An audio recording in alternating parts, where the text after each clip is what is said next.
구속사 시리즈 2권 잊어버렸던 만남 5번째 시간입니다. 제목은 횃불 언약을 이루는 믿음의 사대. 횃불 언약을 이루는 믿음의 사대. 본문 말씀은 창세기 15장 16절입니다. 창세기 15장 16절 말씀. 내 자손은 사대 만에 이 땅으로 돌아오리니 이는 아모리 족속의 죄악이 아직 관영치 아니함이니라 하시더니 이는 하나님의 말씀이니라. 아멘. 하나님께서는 아브라함과 횃불 언약을 체결을 하시면서 그 성취와 관련한 두 가지 기간에 대해서 말씀하고 계시죠. 그 두 가지 기간이라는 것은 무엇이냐면 바로 400년과 4대라는 표현이 되겠습니다. 창세기 15장 13절부터 14절을 보시면 그들은 400년 동안 내 자손을 괴롭게 하리니 라고 기록을 하면서 애굽 사람들이 이스라엘 백성들을 아브라함의 자손을 400년 동안 괴롭게 한다라는 표현을 하고 계시죠. 그리고 4대라는 말씀도 하셨습니다. 창세기 15장 16절에서는 내 자손은 4대 만에 이 땅으로 돌아오리니 라고 표현하고 있는 것이 바로 그것이죠. 그래서 하나님께서 횃불 언약 성취와 관련한 두 가지 기간 400년과 4대를 말씀하셨는데 이것은 같은 기간이 될 수가 없습니다. 그러나 많은 목사님들과 신학자들은 400년과 4대를 같다고 해서 한 대를 100년으로 생각을 하는 거죠. 그래서 100년씩 4대가 되기 때문에 400년과 4대는 같은 기간이다 라고 말을 하고 있습니다. 그러나 그것은 성경의 기록을 자세히 보시면은 절대로 그렇게 될 수 없다라는 것을 아주 쉽게 발견할 수가 있습니다. 그러면 400년과 4대의 차이점을 한번 보도록 하겠는데요. 먼저 400년입니다. 400년은 창세기 15장 13절 14절 말씀 보시면 이스라엘 백성이 애굽에서 고통받는 기간으로 표현되어 있는 거예요. 그래서 창세기 15장 13절 14절 말씀 보시면은 그들은 400년 동안 내 자손을 괴롭게 하리니 라는 표현을 하고 있죠. 그래서 400년은 이스라엘 백성들이 애굽 안에서 괴롭힘을 당하는 기간이에요. 그리고 14절 보시면 그 섬기는 나라를 하나님이 징치하신 후에 아브라함의 자손들이 하나님의 백성들이 큰 재물을 이끌고 나오리라 라고 기록을 하고 있죠.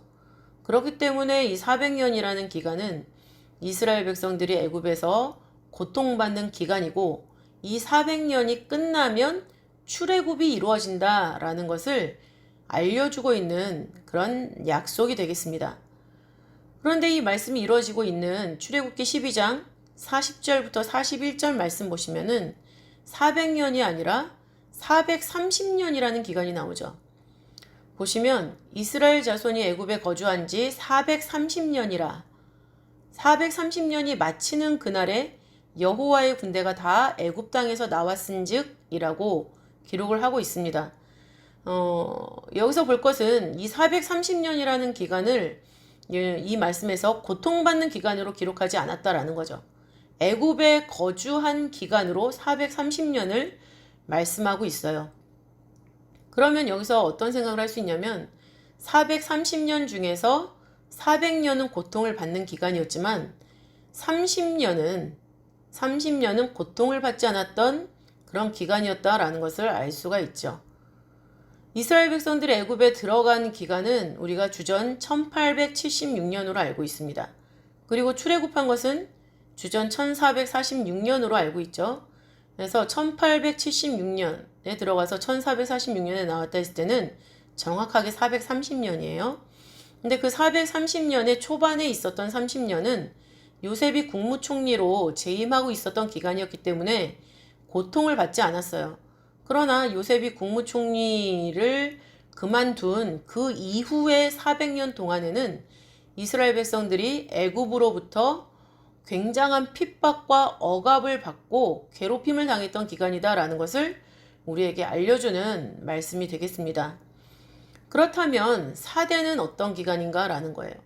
오늘 본문 말씀을 보시면은 내 자손은 4대 만에 이 땅으로 돌아오리니 라고 기록을 하고 있습니다. 그러니까 4대 만에 출애굽을 한다라는 기록이 아니죠. 4대 만에 이 땅으로 돌아온다라고 말씀하고 있는데 여기서 이 땅이라는 것은 하나님이 지금 아브라함과 횃불 언약을 맺고 계신 그 장소를 말하는 거죠.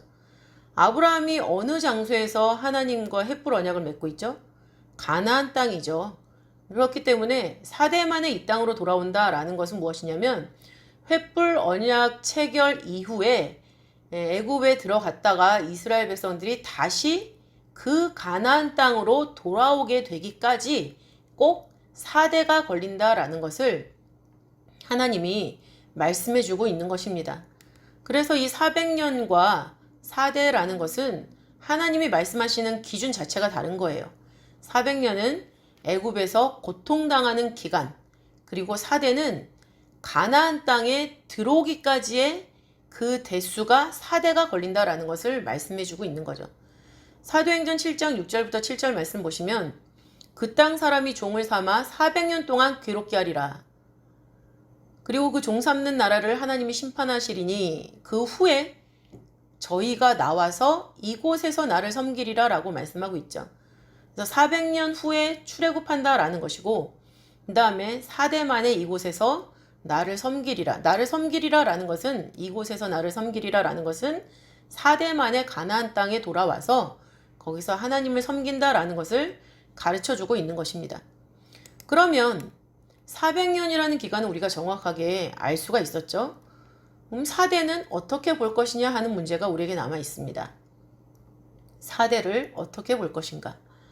먼저 실제로 애굽에 들어간 사람은 야곱이었죠. 야곱이 70 사람들을 데리고 애굽으로 들어간 것을 우리는 성경 창세기 46장을 통해서 알 수가 있죠. 그렇다면 실제로 애굽에 들어간 야곱이 만약에 그 횃불 언약의 시작점으로 우리가 생각을 한다면, 그것을 야곱을 기준으로 한다면 그 4대가 되는 인물은 과연 누구인가라는 거죠. 그래서 족보상에 기록된 장자가 유다죠. 역대상 5장 1절부터 2절에 기록되어 있는데 족보상에 기록된 장자 유다 지파를 따라서 4대가 누구인지를 한번 살펴보면요. 야곱, 유다, 베레스, 헤스론으로 이어져서 바로 헤스론이 4대가 되죠. 근데 헤스론은 창세기 46장을 보시면 야곱과 더불어서 애굽에 들어간 인물로 기록되어 있습니다. 그리고 실제로 이 유다 지파 중에서 가나안 정복에 이름을 올린 사람은 갈렙으로 기록되어 있죠. 민수기 13장 6절과 여호수아 14장 6절부터 14절 말씀을 보시면 가나안 정복에 하는 인물로, 가나안 정복을 이루는 인물로 갈렙, 유다 지파에서 갈렙으로 기록되어 있습니다. 그렇기 때문에 야곱을 1대로 하여서 2대, 3대, 4대 헤스론이다 라는 것은 성립되지가 않습니다. 그러면 야곱을 기준으로 봤을 때 장자 지파로 알려져 있는 제사장 지파죠. 레위 지파를 따라서 유추할 경우는 누구가 될 것이냐? 보시면은 야곱을 기준해서 레위 지파를 따라 보면은 야곱, 레위, 고핫, 아므람이 되는 거죠. 그런데 보시면 아므람은 모세의 아버지예요. 출애굽기 6장 13절을 보시면은 모세는 출애굽의 지도자로 기록되어 있지 않습니까? 그렇기 때문에 이 고핫은 레위와 함께 애굽에 들어간 사람이에요. 그렇기 때문에 고핫과 아므람 사이 자체가 벌써 400년 이상, 정확히는 이제 430년 가까운 그런 기간에 공백이 있는 그런 족보가 되겠습니다. 그래서 아므람은 정확히 레위 지파를 따른 야곱의 4대도 아니거니와 너무나 그 사이의 간격이 크다. 그리고 출애굽했을 때 레위 지파에서 나온 지도자가 모세라는 거를 생각을 해보면 이미 모세 자체도 가나안에 들어가지 못했잖아요. 그렇기 때문에 모세가 레위의 또는 야곱의 몇 대 손인지는 정확하게 우리가 생각해 볼 수는 없지만 분명히 4대 만에 들어가는 인물이 아므람도 아니고 모세도 아니다라는 것은 우리가 알 수가 있습니다. 그러면 야곱 전에 먼저 애굽에 들어간 사람이 있죠. 바로 요셉이에요. 요셉. 그렇기 때문에 요셉을 기준으로 생각을 한다면 요셉의 4대 손이 누구냐라는 것입니다. 역대상 7장 23절부터 27절 말씀 보시면 그 족보의 이름이 쭉 나와 있어요. 그래서 요셉, 에브라임, 그리고 에브라임 다음이 브리아, 그리고 레셉이라는 사람이 이제 요셉의 사대손이 되는 거죠. 그런데 출애굽하는 당시에 요셉 지파 중 에브라임 지파에서 나타난 족장 이름이 엘리사마예요. 민수기 1장 10절에 기록되어 있죠. 근데 그 엘리사마는 역대상 7장 23절부터 27절 말씀 봤을 때 엘리사마 자체가 요셉의 9대손이 되죠. 그리고 보시면은 엘리사마의 아들 눈, 그리고 눈의 아들 여호수아죠. 여호수아가 가나안에 실제로 들어갔어요. 근데 이 여호수아가 야곱의 12대 손이고 바로 요셉의 11대 손이에요. 그렇기 때문에 야곱을 기준해서 봐서도 또 요셉을 기준해 봐서도 이 요셉 지파를 기준 삼아서 또는 야곱을 기준 삼아서 4대라는 것을 여기서 증명할 수가 없다라는 것이죠. 역시 성립하지 않는다라는 것입니다. 그러면 우리는 4대를 어떻게 보아야 할 것인가? 이렇게 족보에 기록된 물리적인 4대로는 증명할 수가 없다라는 거예요. 증명할 수 없다라는 것은 하나님께서 이 안에 숨겨두신 이면적인 4대가 있다라는 것을 우리는 생각할 수 있다라는 거죠. 그러면 세 번째로 이 4대에 대해서 이 4대만의 가나안 땅으로 돌아온다고 했는데 가나안 땅으로 돌아오기까지의 4대는 누구인가라는 것을 보겠습니다. 4대의 기준, 이 4대의 기준, 횃불 언약의 시작점이 바로 누군가라는 것이죠. 그러니까 기준을 잘 세워야지만 우리가 끝을 정확하게 알 수가 있죠. 그래서 4대의 기준, 그리고 횃불 언약의 시작점이 누구냐라는 걸 봤을 때 바로 그 언약 체결의 대상이 되는 당사자가 되는 아브라함이 그 첫 번째 대를 차지하고 있다라는 것을 우리는 확인할 수가 있습니다. 창세기 15장 16절 말씀 보시면 4대 만에 이 땅으로 돌아오리니 라고 하시면서 그 이유를 아모리 족속의 죄악이 아직 관영치 아니함이니라 라고 말씀하고 계세요. 근데 여기서 아직이라는 단어를 히브리 원어로 보시면 아드 헨나라고 합니다. 아드는 무엇뭐까지, 그리고 헨나라는 것은 여기 또는 지금이란 뜻을 가지고 있어요. 지금 현재를 기준으로 하겠다라고 하나님께서 원어에 그 의미를 숨겨 놓으신 거죠. 지금을 기준으로 했을 때 4대 만에 이 땅으로 온다라는 것은 뭡니까? 횃불 언약의 구체적인 성취 단계를 지금 횃불 언약을 통해서 하나님이 말씀하고 계시는데 그렇게 언약을 성취하는 지금 이 순간에 죄악의 상태는 아직 심판에 이르기에 미치지 않았고 그리고 횃불 언약의 출발점은 바로 아브라함이다 라는 두 가지 사실을 동시에 알려주고 있는 그런 표현이 되겠습니다. 사도행전 7장 17절을 보시면은 보다 더 분명해지죠. 사도행전 7장 17절 말씀 보시면 하나님이 아브라함에게 약속하신 때가 가까우매 이스라엘 백성이 애굽에서 번성하여 많아졌더니 라고 기록을 하고 있죠. 이스라엘이 애굽에서 번성하여 많아졌다. 출애굽할 때가 가까웠다라는 거예요. 횃불 언약 성취의 때가 가까웠다라는 것이죠. 근데 그 때를 말씀하시면서 하나님이 말씀하신 인물이 누구예요? 아브라함이죠. 아브라함에게 약속하신 때가 가까우매 횃불 언약의 성취의 때가 가까웠다라고 말씀하시면서 하나님이 세우신 인물이 바로 아브라함이다 라는 것을 통해서도 우리는 횃불 언약의 출발점이 야곱도 아니고 요셉도 아니고 바로 아브라함이다 라는 것을 우리가 알 수 있는 것입니다.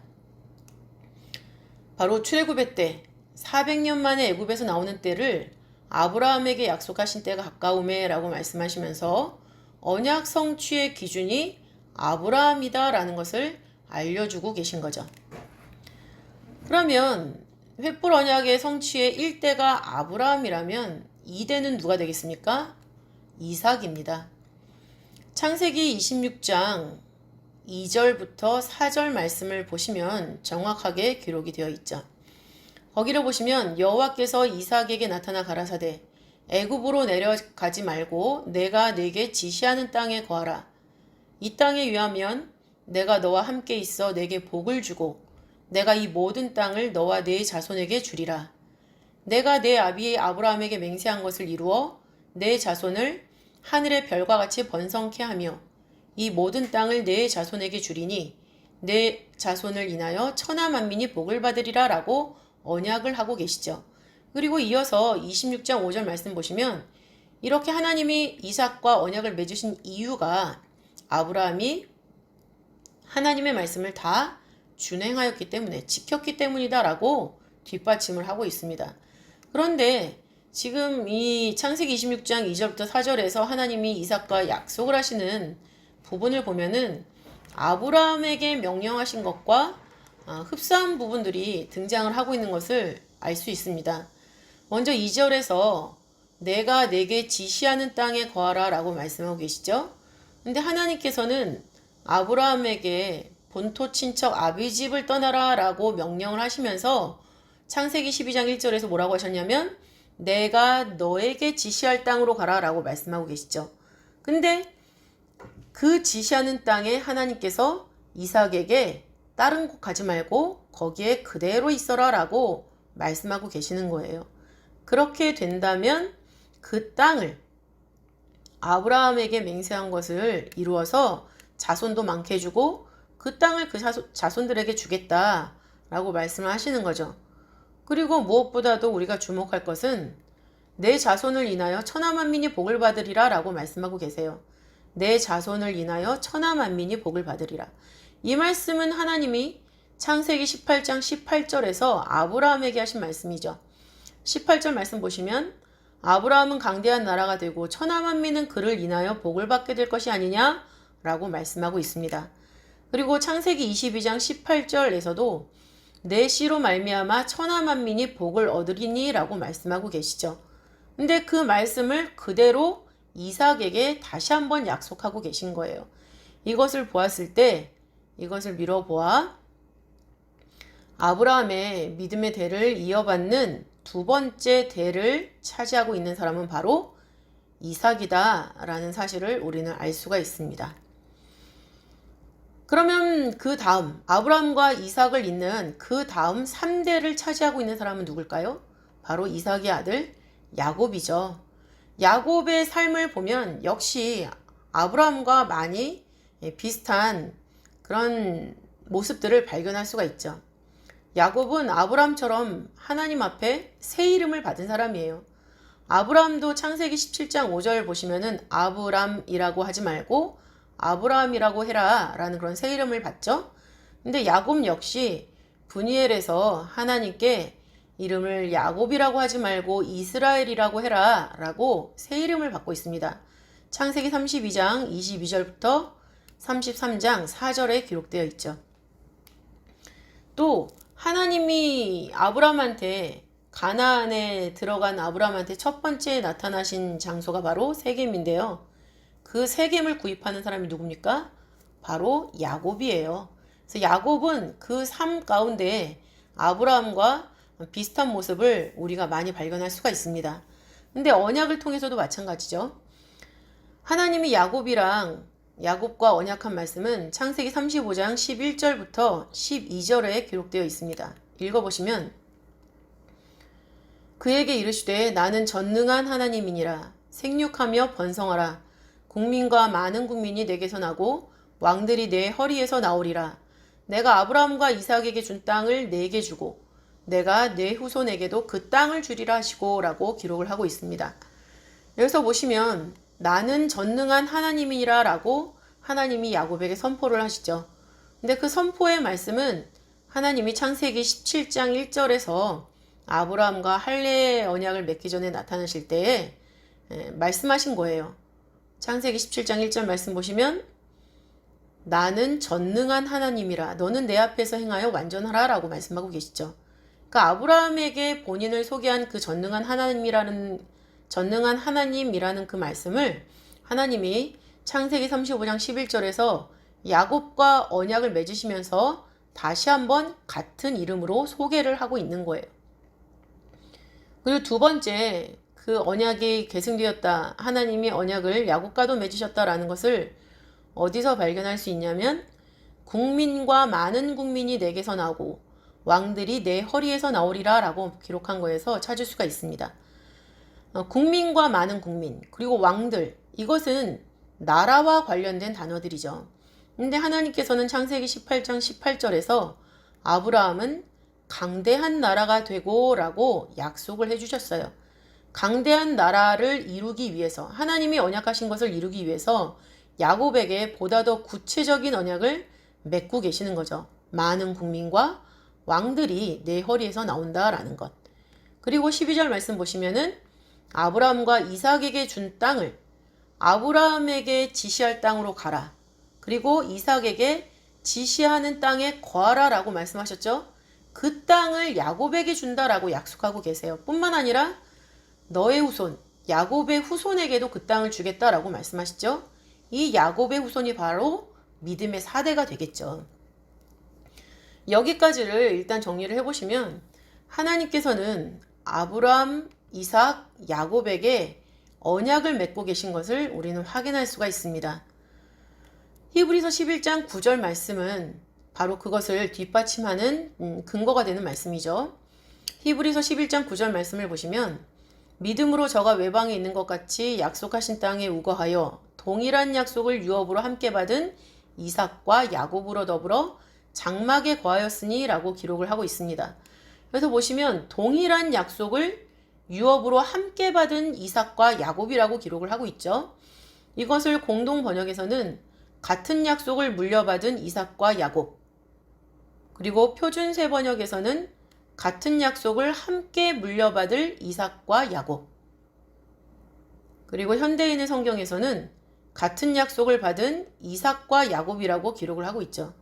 그렇기 때문에 아브라함, 이삭, 야곱과 하나님이 각각 연이어서 대를 이어서 약속을 하고 계시는데 그 약속은 같은 약속이다. 바로 무엇입니까? 땅과 자손에 대한 약속이죠. 근데 이 약속이 이루어진 이유는 무엇이냐? 더불어 장막에 거했다라고 말씀을 하고 계세요. 그러니까 아브라함, 이삭, 야곱이 함께 장막에 거했었던 때가 있었다라는 것이죠. 동시대의 개념, 같은 공간과 같은 시간에 있었다라는 거예요. 그럼 그 기간은 우리가 어떻게 알고 있습니까? 약 15년이다라는 것으로 알고 있죠. 왜냐하면 창세기 21장 5절에서 아브라함이 이삭을 낳았을 때 100세죠. 그러니까 아브라함 100세에 이삭을 낳았어요. 근데 창세기 25장 26절을 보시면 이삭은 60세에 야곱을 낳았거든요. 그러면은 이삭이 60세가 되면 아브라함은 몇 살일까요? 160세가 되는 거예요.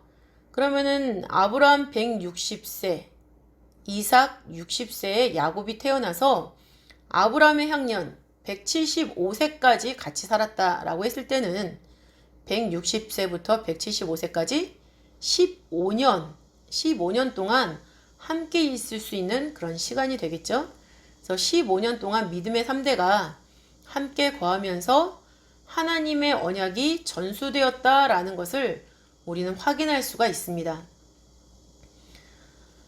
시편 105편 8절부터 10절 말씀은 그것을 더욱더 확실하게 가르쳐주는 말씀이죠. 보시면 시편 105편 8절부터 10절 말씀, 그는 그 언약 곧 천대에 명하신 말씀을 영원히 기억하셨으니 이것은 아브라함에게 하신 언약이며 이삭에게 하신 맹세며 야곱에게 세우신 율례 곧 이스라엘에게 하신 영영한 언약이라 라고 기록을 하고 있습니다. 하나님이 아브라함에게 하신 언약, 아브라함과도 언약을 맺으셨고 이삭에게 하신 맹세, 이삭과도 언약을 맺으시고 야곱에게 세우신 율례, 역시 야곱과도 하나님이 직접 언약을 맺었다라는 것을 가르쳐주고 있는 것이죠. 그렇다면 그 다음 믿음의 사대와는 하나님이 직접 언약을 맺으셨느냐? 성경을 보시면 그 다음 사대와 하나님이 직접 언약을 맺으셨다라는 그런 기록은 나타나고 있지 않습니다.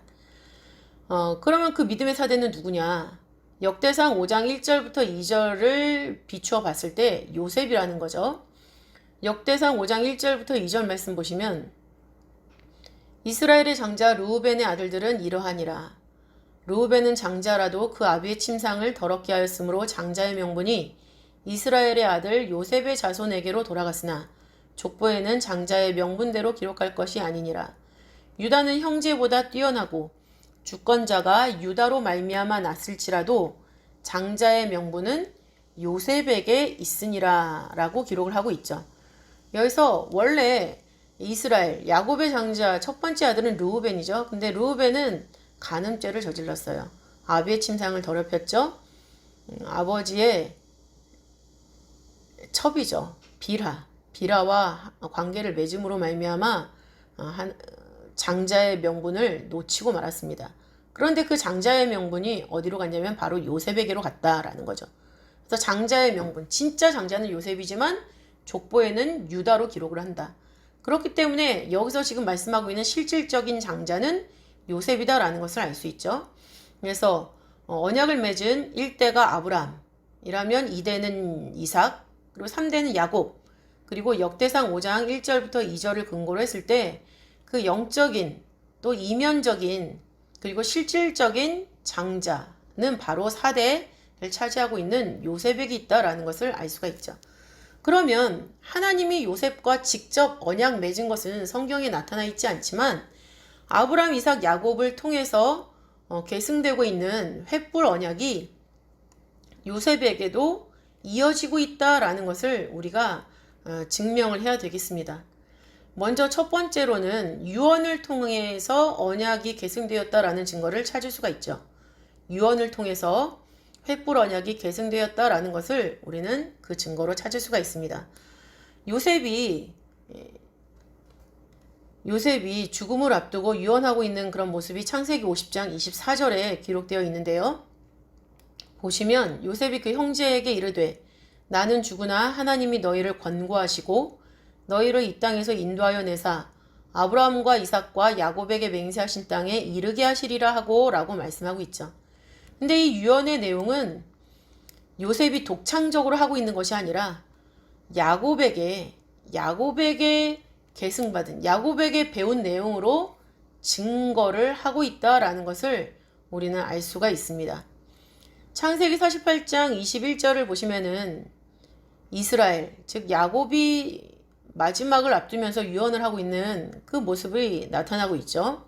창세기 48장 21절 말씀 보시면 이스라엘이 요셉에게 또 이르되 나는 죽으나 하나님이 너희와 함께 계시사 너희를 인도하여 너희 조상의 땅으로 돌아가게 하시려니와 라고 기록을 하고 있죠. 이스라엘이 요셉에게 또 이르되 나는 죽으나 하나님이 너희와 함께 계시사 너희를 인도하여 너희 조상의 땅으로 돌아가게 하시려니와. 하나님이 권고하신다. 하나님이 함께 하신다라는 거죠. 그리고 하나님이 인도해서 아브라함과 이삭과 야곱에게 맹세하신 땅. 그것은 바로 뭡니까? 너희 조상의 땅이 되는 건데 그 땅으로 돌아가게 하신다라고 말한 그 아버지 야곱의 유언을 잊지 않고 요셉이 말씀하고 있는 거예요. 그 땅으로 돌아간다.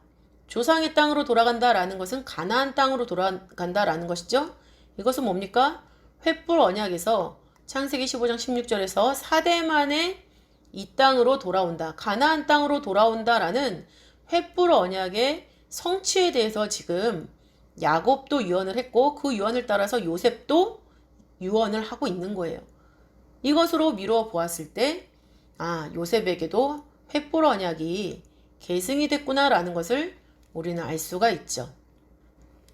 두 번째는 땅의 상속을 통해서 우리는 횃불 언약이 요셉에게 계승되었다라는 것을 알 수 있습니다. 창세기 48장 22절 말씀 보시면 야곱이 요셉에게 땅을 주고 있는 것을 확인할 수가 있습니다.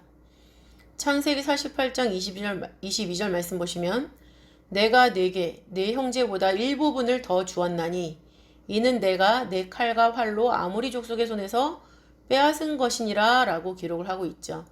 그래서 보면은 일부분을 더 줬다. 야곱이 요셉에게 일부분을 더 주었는데 여기서 일부분이라는 것은 히브리 원어로 봤을 때 세겜 땅을 말해요. 세겜. 그러니까 세겜 땅을 요셉에게 주었다라고 기록을 하고 있는 거죠. 그리고 여호수아 24장 32절 말씀 보시면은 세겜이 바로 요셉 자손의 기업이다라고 기록을 하고 있습니다. 그런데 요셉이 죽으면서 무슨 유언을 하냐면요. 50장 25절, 창세기 50장 25절 말씀 보시면 요셉이 또 이스라엘 자손에게 맹세시켜 이르기를 하나님이 정녕 너희를 권고하시리니 너희는 여기서 내 해골을 메고 올라가겠다 하라 하였더라. 그러니까는 이스라엘 백성들이 400년 동안 고통당하다가 출애굽할 때 그냥 나가버리는 게 아니라 요셉의 해골을 메고 같이 가나안으로 가라라고 명령을 하고 있는 거죠. 그리고 그 명령을 기억한 이스라엘 백성들이 여호수아 24장 32절 말씀 보시면 애굽에서 이끌어낸 요셉의 뼈를 세겜에 장사했다라고 말씀을 하고 있습니다. 세겜이라는 것은 처음에도 말씀을 드렸지만 창세기 12장 7절에서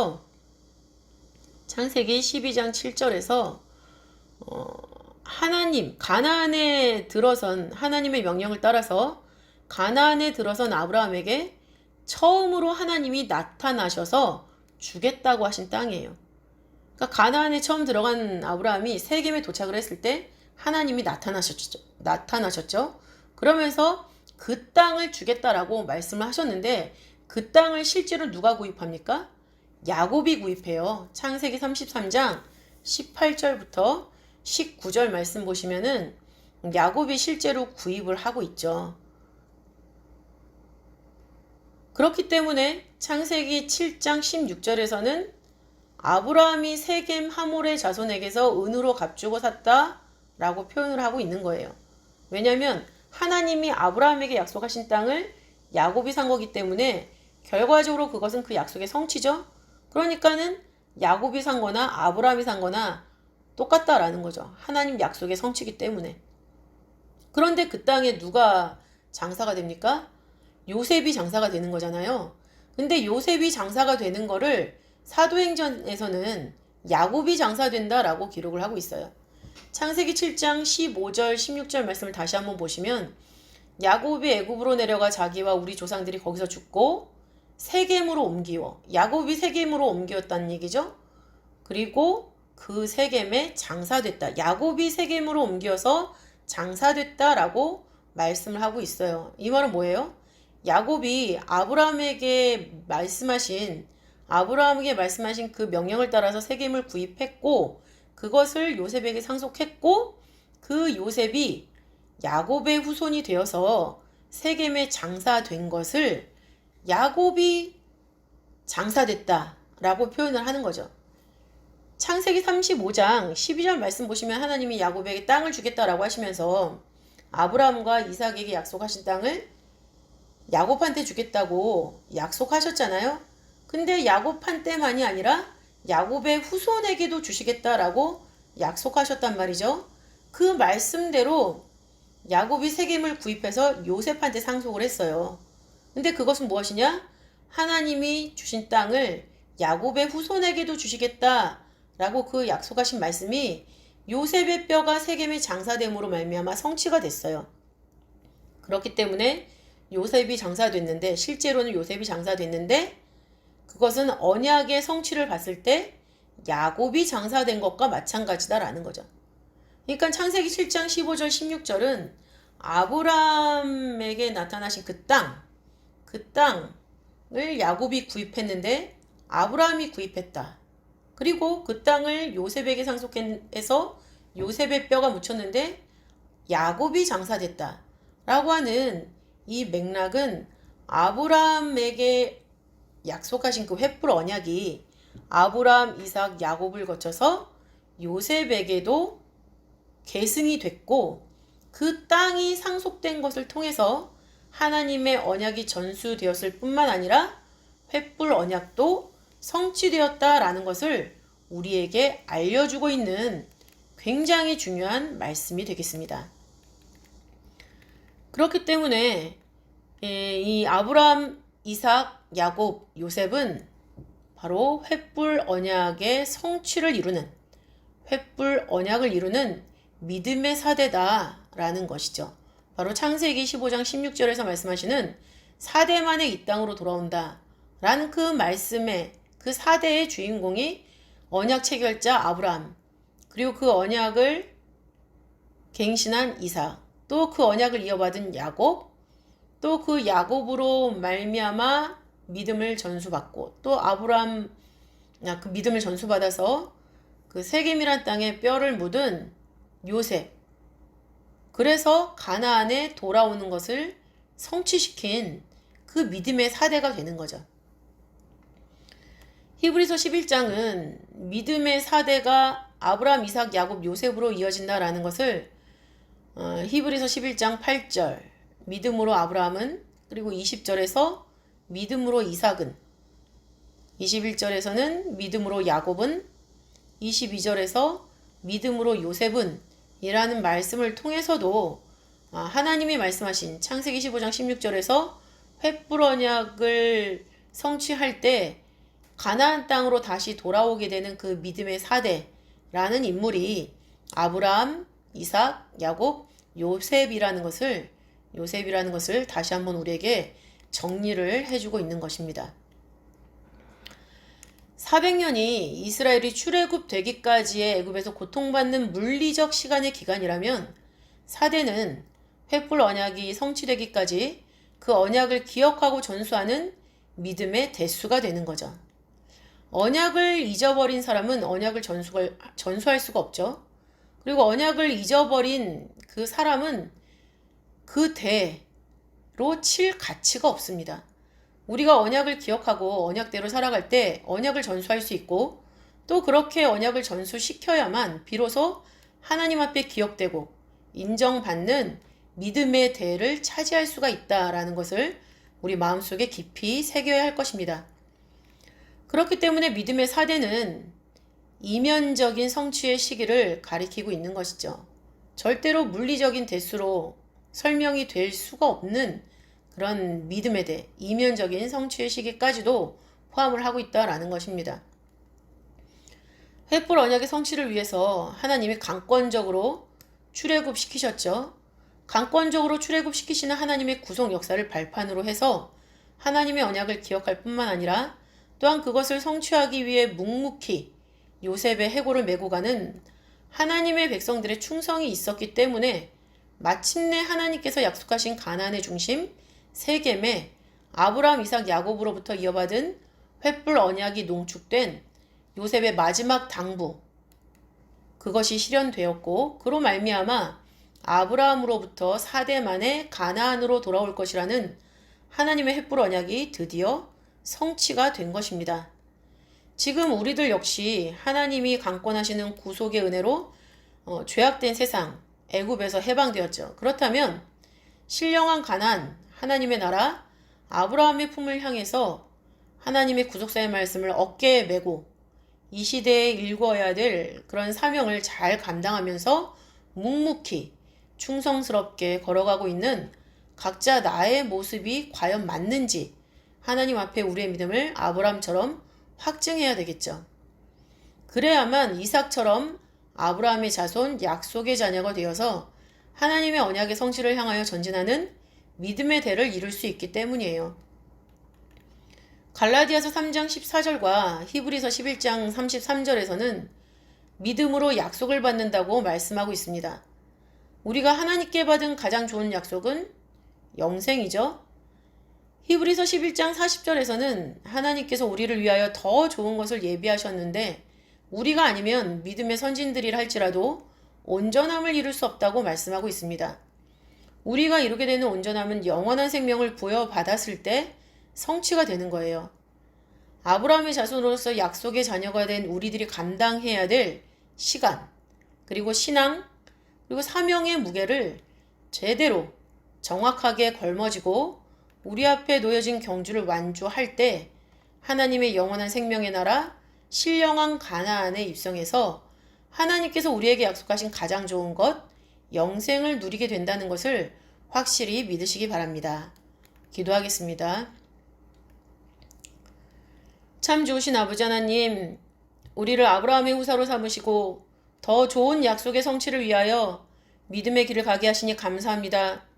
아브라함, 이삭, 야곱, 요셉의 믿음의 대를 통하여 횃불 언약의 성취가 이루어진 것을 본받아서 지금 우리가 이루어야 할 더 좋은 약속의 성취를 위하여 우리들 역시 믿음의 바톤을 가지고 우리의 경주를 다할 뿐만 아니라 혹여라도 우리의 때에 안 된다면 우리 믿음의 바톤을 다음 때에 정확히 전달할 수 있도록 때를 아는 지혜와 사명을 감당할 수 있는 능력과 또한 충성을 허락하여 주시옵소서. 사랑이 많으신 예수님 이름으로 감사 기도 올리옵나이다. 아멘.